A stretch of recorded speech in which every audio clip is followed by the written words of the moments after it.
Everybody, कैसे हैं आप? This is Manu Sharma, hoping that you are doing good. Welcome to my channel educating hand. As you know, हमारी practice चल रही है टेंसेस के ऊपर क्लास 6 के लिए, और ये जो प्रैक्टिस है आपकी पॉपुलर बुक कॉम्पैक्टा से हो रही है। और इसी प्रैक्टिस को कंटिन्यू करते हुए आज हम पहुँचे हैं फ्यूचर टाइम रेफरेंस के ऊपर। इट मीन्स जो फ्यूचर सिंपल टेंस था, फ्यूचर इनडेफिनिट टेंस, वो हम कर चुके हैं, उसकी प्रैक्टिस हो चुकी है। और यहाँ पे जो बुक है ना आपकी कॉम्पैक्टा, इसमें आपको अब यहाँ पे मिक्स कर दिया। इट मीन्स जो आगे के आपके जो इसके पार्ट्स हैं फ्यूचर टेंस के, future continuous, future perfect and future perfect continuous, ये थोड़े थोड़े पोर्शंस में आपको यहाँ पे ना इकट्ठे दे दिए हैं। तो इसको फ्यूचर टाइम रेफरेंस के अंडर जो है तीनों के बारे में बता दिया गया है और इकट्ठा बता दिया गया है। ज़्यादा मतलब डिटेल में आके बहुत एक्सरसाइज इसके ऊपर नहीं है। तो स्टार्ट करते हैं कि फ्यूचर टाइम रेफरेंस में अब आपको आज कौन कौन से टेंस करने हैं। एक तो आपका है सेकंड नंबर पे जो आता है फ्यूचर इंडेफिनिट, जैसा कि मैंने बोला हम कर चुके हैं। सेकंड नंबर पे जो आपका है that is future continuous tense, यानी फ्यूचर में होने वाले वो सभी एक्शंस जो हो रहे होंगे कॉन्टिन्यूस, वो आप इस टेंस के अंडर लाते हैं। अब बात आती है हेल्पिंग वर्ब और मेन वर्ब। मैंने पहले ही टाइम से आपको स्टार्टिंग से जो डे 1 से आपको ये बोला है कि टेंस में सभी पूरा जो स्ट्रक्चर है वो सेम रहेगा सभी टेंसेस का, सिर्फ चेंज होती हैं तो हेल्पिंग वर्ब्स और मेन वर्ब, बस बाकी कुछ भी चेंज नहीं होता। तो यहाँ पे जो हेल्पिंग वर्ब आपकी यूज़ होगी फ्यूचर कॉन्टिन्यूस टेंस में, वो आपकी होगी will be and shall be, यानी इसके साथ बी आपको लगाना होगा। जैसे फ्यूचर इंडेफिनिट में तो आप सिंपल विल और शेल का यूज़ करते थे और V1 का, ठीक है। यहाँ पे आपको विल और शेल के साथ बी लगाना होगा, ठीक है। ये तो हो गया आपकी हेल्पिंग वर्ब। अब क्योंकि आपका टेंस कॉन्टिन्यूस है तो मैंने बोला जो भी टेंस कॉन्टिन्यूस होता है वहाँ पे आपको V1 यानी जो बेस फॉर्म होगी, फर्स्ट फॉर्म होगी वर्ब की, वो विद ING, क्योंकि कॉन्टिन्यूस है तो ING तो लगेगा ही लगेगा। तो ये होगी आपकी मेन वर्ब, ये आपको करना है। और विल बी और शेल बी मैम कैसे लगाएं, ये तो आपको पता ही है। जो आपके फर्स्ट पर्सन होंगे IV, उनके साथ आप शेल बी लगा दें। बाकी के जो आपके सेकंड थर्ड पर्सन्स हैं या किसी का नेम है, कोई ऑब्जेक्ट है, कोई भी नॉन लिविंग थिंग है, उसके साथ आप विल बी का यूज़ कर दें, ठीक है। और जो नॉट आपके नेगेटिव सेंटेंसेस होंगे जहाँ नॉट लगेगा वहाँ पे आप शेल नॉट बी कर देना एंड विल नॉट बी कर देना, अगर ये यूज़ करते हो तो, ठीक है। और इंटेरोगेटिव सेंटेंसेस में आपको पता ही है क्या करना है, शेल और विल को पहले ले आना सब्जेक्ट से, फिर आपका बी, यानी शेल और बी के बीच में आपका सब्जेक्ट आ जाएगा, विल और बी के बीच में सब्जेक्ट आ जाएगा, और फिर आपका रेस्ट ऑफ द सेंटेंस आप एज इट इज़ लिखेंगे। जब प्रैक्टिस करेंगे आपको ज़्यादा क्लियर हो जाएगा। तो ये था फ्यूचर कॉन्टिन्यूस टेंस। उसके बाद आते हैं हम फ्यूचर परफेक्ट टेंस के ऊपर, ठीक है। फ्यूचर परफेक्ट टेंस में वही हम ये मान के चलते हैं कि फ्यूचर में होने वाले वो सब एक्शंस जो हो चुके होंगे कंप्लीट, ठीक है, वो वाले एक्शंस हम इस टेंस के अंदर डालते हैं। बात आती है हेल्पिंग वर्ब और मेन वर्ब की। तो हेल्पिंग वर्ब आपको यहाँ पे यूज़ करनी है विल हैव, शेल हैव, वही आपको अकॉर्डिंग, अभी जैसे मैंने बताया, आप ज़्यादातर मोस्टली केसेस में आप फर्स्ट पर्सन आई और वी के साथ शेल हैव का यूज़ कर दें, बाकी के साथ आप विल हैव का यूज़ करें। बात आती है मेन वर्ब की, तो आप यूज़ करेंगे V3, यानी थर्ड फॉर्म ऑफ मेन जो वर्ब है, जो बेस फॉर्म है उसका जो थर्ड फॉर्म होता है, यानी पास्ट पार्टिसिपल फॉर्म को आप यहाँ पे यूज़ करेंगे, ठीक है। चलिए जी आगे चलते हैं। जो आपका फोर्थ टाइप का जो सेंटेंस, जो आपका टेंस है, that is future perfect continuous tense, ठीक है। फ्यूचर परफेक्ट कॉन्टिन्यूस टेंस में आपको हेल्पिंग वर्ब्स जो चाहिए होंगी वो होंगी आपकी will have been, shall have been, ठीक है। कौन सी है आपकी helping verb? Will have been, shall have been according to subject. अब बात आती है मेन वर्ब की। क्योंकि कॉन्टिन्यूस है, अगेन आपको V1 विद ING करना होगा, यानी वर्ब की जो फॉर्म है, रूट फॉर्म है, बेस फॉर्म है, उसके साथ आप ING लगा देना, यही आपको करना है, ठीक है। तो ये तो था एक ब्रीफ इंट्रोडक्शन कि फ्यूचर के जो टेंसेस हैं वो आप में वहाँ पर कौन सी हेल्पिंग वर्ब, लिंकिंग वर्ब और मेन वर्ब यूज़ करनी है। अब चलते हैं असाइनमेंट्स के ऊपर। जो आपके प्रैक्टिस असाइनमेंट्स हैं वो बेस्ड हैं इसी टेंस के ऊपर जो अभी अभी हमने डिस्कस किया है, फ्यूचर टेंस। आज करेंगे इस वीडियो में क्लासरूम, जैसा आप देख रहे हैं क्लासरूम असाइनमेंट नंबर 60, ठीक है। ये आपकी बुक है कॉम्पैक्टा, मैंने आपको बता दिया है, और स्टैंडर्ड आपका 6 है, मॉड्यूल नंबर रहेगा 5। तो जिसके पास भी बुक है जल्द से बुक निकालो और शुरू हो जाओ।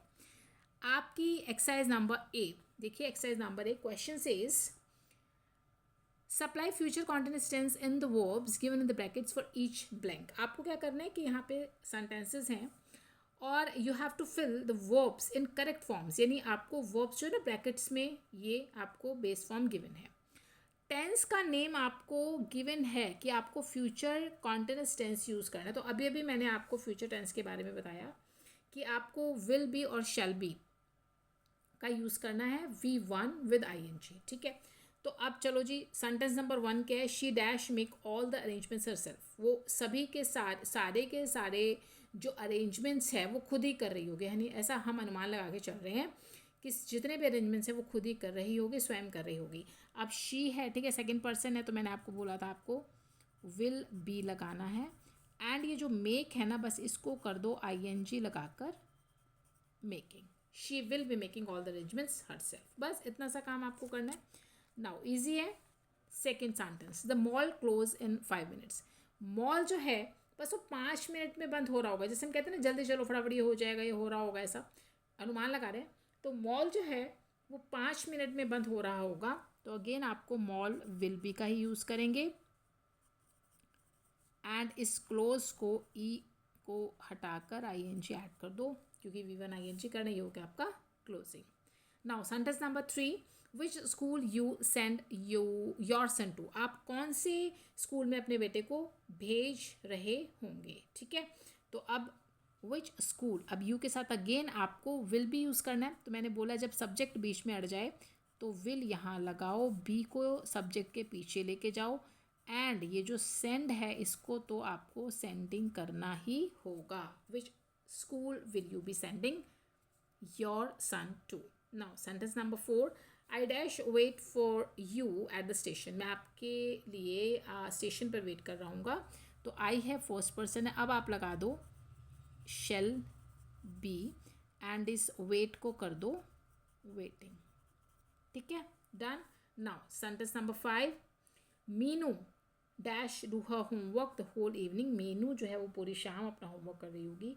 अगेन मीनू है, आपको सिंगल सब्जेक्ट मिल गया। आप लगाएं विल बी एंड डू को कर दो doing. Meena will be doing her homework, sorry Meenu will be doing her homework the whole evening. Now sentence number 6, dash they invite us all to lunch tomorrow. क्या वो हम सभी को लंच पर कल इनवाइट कर रहे होंगे। तो अगेन आपको विल का यूज़ करना है, दे है, ठीक है, second person. Will they be, इन दोनों को के बीच में सब्जेक्ट आ गया, विल दे बी। इनवाइट को कर दो inviting, will be they inviting us all to lunch tomorrow. Now sentence number 7, we dash not to speak to Rahul about our secret plan. हम सीक्रेट प्लान के बारे में कोई बात नहीं करेंगे, किससे, राहुल से, ठीक है, कोई बात हमें नहीं करनी है। ये आपका नॉट आ गया, नेगेटिव सेंटेंस है, तो विल नॉट बी और शेल नॉट बी मैंने आपको बोला था।